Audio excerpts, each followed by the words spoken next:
Prima la stretta, poi l'urto, un impatto che ha completamente distrutto la parte frontale dell'auto guidata da una signora di 59 anni. Con lei c'era anche la nipotina di 7. La giovane nonna stava percorrendo la rotatoria di Bella Venezia a Castelfranco quando un camion di targa straniera ha stretto la curva, urtando violentemente contro il mezzo, distruggendone tutta la parte anteriore. Attimi di terrore per la donna al volante, riuscita nella velocità di quanto accaduto solo a vedere che il mezzo aveva targa portoghese. Il camion, infatti, nonostante un primo segnale di rallentamento, ha proseguito la sua corsa senza fermarsi e prestare soccorso. Ferite ma non in modo grave, lei e la nipotina hanno rimediato 7 e 5 giorni di prognosi.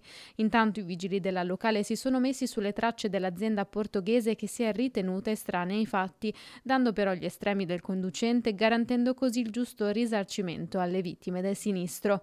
Il camionista è atteso ora in Italia tra poco più di una settimana per l'identificazione formale e gli addebiti a suo carico.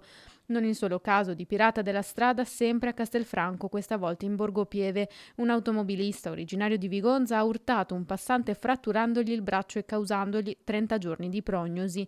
L'uomo sceso dal veicolo ha inveito ed è subito risalito, lasciando la persona al suolo, soccorso dal fratello di questo.